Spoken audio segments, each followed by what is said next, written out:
Hi viewers, welcome to our channel. దర్శకుడు Parashuram తెస్తున్న the family star మూవీకి సంబంధించి బాక్స్ ఆఫీస్ వద్ద ఓపెనింగ్స్ ఎలా వచ్చిందనేది తెలుసుకోవాలని చాలామంది ఎదురు చూస్తున్నారు. మరి ఇందులో భాగంగానే ఈ వీడియోలో ది ఫ్యామిలీ స్టార్ మూవీకి బాక్స్ ఆఫీస్ ఓపెనింగ్స్ ఎలా వచ్చింది, మొదటి రోజు ఏ విధంగా ఉందనే పూర్తి సమాచారం ఇప్పుడు మనం తెలుసుకుందాం. మొదటిసారి కనుక ఛానల్ని చూస్తున్నట్లయితే సబ్స్క్రైబ్ చేసుకోలేని వాళ్ళు ఇప్పుడే సబ్స్క్రైబ్ చేసుకొని పక్కనే ఉన్న బెల్ సింబల్ని నొక్కి ఆల్ నోటిఫికేషన్ మీద ట్యాప్ చేయండి. ఇక ఈ వీడియోని లైక్ చేయడం మాత్రం మర్చిపోకండి. విజయ్ దేవరకొండ నటిస్తున్న ఈ సినిమా కోసం అభిమానులు ఎంతగానో ఎదురు చూస్తున్నారు. ఇప్పటికే ఈ సినిమాలో రిలీజ్ అయిన 2 పాటలు కూడా మంచి బ్లాక్ బస్టర్ హిట్ అయితే దక్కించుకుంది. ఇక ఈ సినిమా మొదటి రోజు ఓపెనింగ్స్ కనుక చూసుకున్నట్లయితే 2 తెలుగు రాష్ట్రాల్లో కూడా ముందుగా ఆంధ్రప్రదేశ్లో 80% ఆక్యుపెన్సీని అయితే సొంతం చేసుకుంది.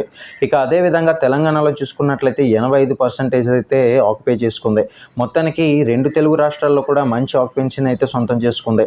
ఇక వరల్డ్ వైడ్గా చూసుకున్నట్లయితే 75% ఆక్యుపెన్సీని అయితే సొంతం చేసుకుంది ఈ సినిమా. ఎస్టిమేటెడ్ కలెక్షన్స్ కనుక గమనించినట్లయితే వరల్డ్ వైడ్గా 10 నుంచి 15 కోట్ల మేర కలెక్ట్ చేసింది మొదటి రోజు ఈ సినిమా. మొత్తానికి బాక్స్ ఆఫీస్ అయితే మంచిగానే కలెక్ట్ చేస్తుంది. దిల్ రాజుకి మంచి వసూలు చేసే సినిమాగా నిలుస్తుందని భావిస్తున్నారు. మరి ఈ సినిమా చూసిన తర్వాత మీ యొక్క అభిప్రాయాన్ని కింద కామెంట్ సెక్షన్లో తెలియజేయండి.